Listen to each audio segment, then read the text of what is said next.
Yo, welcome back. Kembali lagi di channel Atowa Hayatu.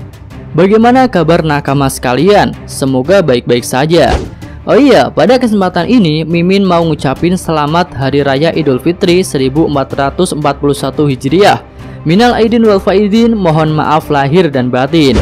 Dan pada video ini kita akan membahas mengenai kemampuan dari statement Apo, mulai dari skema serangan, bentuk serangan, lalu bagaimana serangan terkuatnya, dan juga tentang kelemahannya, serta bonus pembahasan mengenai mengapa Luffy bisa tumbang dengan mudah.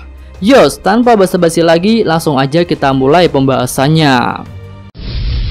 Setelah membaca chapter 980, tentu kita jadi gregetan karena Luffy sampai pingsan ketika menerima serangan dari Apo, dan hal itu menimbulkan banyak kekecewaan. Iya, bagaimana tidak, Luffy yang digadang-gadang sebagai kaisar kelima bisa tumbang dengan mudah. Tapi ada juga yang membantah jika ketika itu Luffy dan Zoro belum mengetahui tentang kemampuan Apo sehingga mereka bisa terluka. Iya, itu mungkin saja benar, karena seperti ketika melawan Katakuri dulu, Luffy juga sangat kesulitan di awal sebelum bisa mengetahui kemampuan dari Katakuri.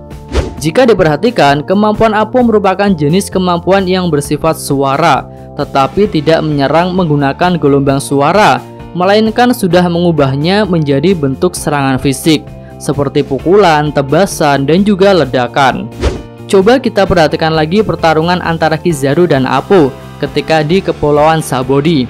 Saat itu Apo menyerang Kizaru dengan dua bentuk serangan, yang ternyata polanya sama persis dengan yang muncul di chapter 980. Dimulai dengan melakukan permainan musik, kemudian Apo baru melakukan serangan. Serangan pertama ke arah Kizaru terjadi ketika Apo memukul kepalanya layaknya dia memukul simbal, dan dengan diiringi bunyi slash, tangan Kizaru pun terpotong.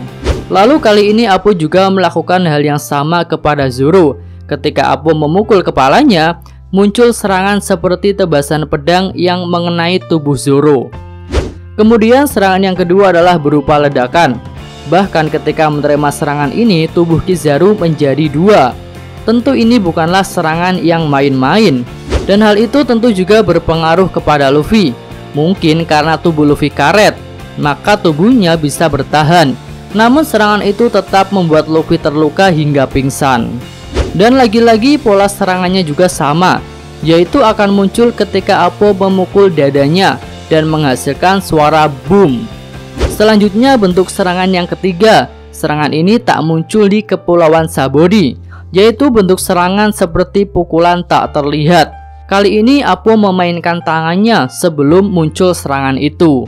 Berdasarkan chapter 980, kita bisa tahu tingkatan-tingkatan dari serangan Apo. Dimulai dari serangan paling rendah adalah berupa pukulan tak terlihat yang pertama kali diluncurkan kepada Luffy. Lalu yang kedua adalah serangan berupa tebasan yang diarahkan kepada Zoro. Kemudian serangan yang ketiga adalah berupa ledakan yang kembali diarahkan kepada Luffy. Lalu apakah masih ada bentuk serangan yang lain? Kami rasa ada. Coba perhatikan akhir chapter 980. Ketika itu Apo sudah bersiap untuk melakukan serangan lagi ketika Luffy dan Zoro masih ada di dalam jangkauannya. Lalu Apo mengatakan sesuatu mengenai subwoofer, dan subwoofer sendiri memiliki pengertian sebagai sistem speaker bass yang bisa menghasilkan frekuensi rendah. Iya, menurut kami itu adalah serangan pamungkas dari Apo yang akan muncul setelah menggunakan 3 serangan yang sudah kami jelaskan di atas. Dan tentu serangan subwoofer ini akan menghasilkan damage yang lebih besar dari ketiga serangan sebelumnya. Untuk bentuk serangannya sih belum dapat kami jelaskan secara detail. Namun jika melihat konsepnya adalah serangan seperti suara bass yang terasa bisa menggetarkan tubuh, kemungkinan besar serangannya akan langsung menyerang bagian dalam tubuh korbannya, yang kemudian akan melukai organ dalam, sehingga tubuh korbannya akan mengalami luka dalam yang serius.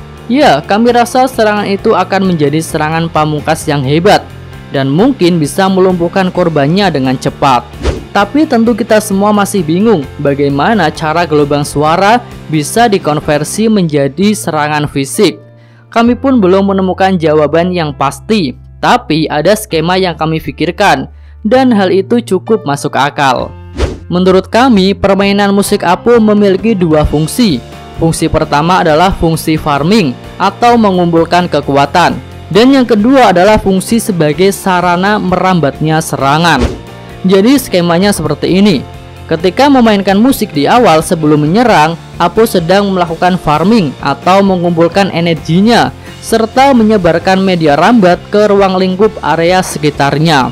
Dan setelah serangan Apo siap diluncurkan, dia pun merambatkannya melalui gelombang suara yang bisa muncul di berbagai tempat yang jaraknya masih terjangkau. Dan tentu tempat munculnya serangan itu mutlak bisa dikendalikan oleh Apo. Oke, selanjutnya mengenai kelemahan dari Apo. Beberapa waktu yang lalu muncul pendapat bahwa serangan Apo bisa dihentikan menggunakan penutup telinga. Ya, benar-benar cara yang simple. Tapi apakah cara itu efektif? Mari kita lihat. Penutup telinga adalah alat untuk menghalangi masuknya gelombang suara ke dalam telinga kita. Kami rasa hal itu akan efektif jika serangan Apo hanya mengarah ke bagian telinga saja. Tapi jika menurut penjelasan kami di atas, penutup telinga tidak efektif karena Apo tidak menyerang organ telinga. Namun jika serangan Apo ini memiliki syarat bahwa calon korbannya harus mendengar musik intro terlebih dahulu, tentu penutup telinga akan jadi efektif. Lalu selain penutup telinga, sebenarnya Apo memiliki beberapa kelemahan yang jelas terlihat, dan itu sudah dipahami oleh Kid yang pernah menjalin kerjasama aliansi dengannya. Kelemahan itu adalah waktu farming yang lama. Seperti yang kami jelaskan di atas, bahwa sebelum melakukan serangan, Apo harus memainkan musik intro terlebih dahulu, dan itulah kelemahannya. Karena ketika itu pertahanan Apo terbuka, jadi akan mudah untuk menyerangnya. Dan hal itu dibuktikan dengan serangan Kid kepada Apo. Jadi simpelnya ketika Apo melakukan persiapan untuk menyerang, Luffy harus sudah melakukan serangan terlebih dahulu. Dan tentu Gear 4 yang memiliki kecepatan super seperti Snake Man akan lebih efektif untuk menyerang Apo. Lalu selanjutnya Apo juga lemah mengenai jarak serangan. Iya, jelas di chapter 980 Apo mengatakan jika Luffy dan Zoro masih ada di dalam jangkauan serangannya. Hal itu menandakan jika serangan Apo memiliki jarak yang sangat terbatas, sampai-sampai dia harus memperhitungkan jaraknya dengan cermat. Dan lagi-lagi Snake Man cocok untuk memanfaatkan kelemahan tersebut. Dengan serangan pamungkas King Cobra, tampaknya Luffy bisa menyerang dari jarak yang cukup jauh karena tangannya bisa memanjang. Oke, itu adalah penjelasan yang dapat kami simpulkan setelah mengamati kemampuan dari statement Apo. Dan jelas menurut kami kemampuan Apo ini termasuk kemampuan Devil Fruit yang kemungkinan besar bertipe Paramecia. Lalu selanjutnya pembahasan tentang Luffy. Mengapa dia bisa dilukai dengan mudah oleh Apo, di mana Ken Bonsoku Haki tingkat tingginya yang bisa melihat bayangan masa depan. Dan kemana pula Bushosoku Haki tingkat tingginya yang sudah dilatih bersama kakek Hyo. Mari kita bahas. Ken Bonsoku Haki adalah bentuk haki pengamatan yang pada level tingkat tinggi harus digunakan dengan kepala dingin dan full konsentrasi. Tentu kita belum lupa mengenai pertarungan Luffy melawan Katakuri, yang mana ketika itu Katakuri sempat dihajar habis-habisan karena kehilangan konsentrasinya. Dan kali ini hal itu malah terjadi kepada Luffy. Di sini Luffy sedang terbakar amarah karena melihat Oshiruko yang dibuang-buang, dan dia pun menyerang dengan membabi buta. Tentu hal itu akan mengaburkan kemampuan Ken Bonsoku Haki tingkat tingginya. Lalu bagaimana dengan Bushosoku Haki tingkat tinggi? Konsep dari Bushosoku Haki tingkat tinggi adalah dengan mengalirkan haki dan memusatkannya ke bagian tubuh yang diinginkan. Bisa untuk menyerang dan juga bisa untuk bertahan. Jadi jika Luffy tidak bisa mengamati serangan lawan dengan baik, dia juga tak akan bisa memfokuskan Bushosoku Hakinya ke bagian tubuh yang tepat. Ya, intinya di sini Luffy tidak tenang dan belum mengetahui serangan dari Apo, sehingga dia bisa terluka. Oke, itu adalah pembahasan mengenai kemampuan dari Apo. Dan cukup sekian video kali ini. Terima kasih udah nonton. Semoga nakama sekalian menyukainya. Dan sampai jumpa lagi di video selanjutnya. Yo!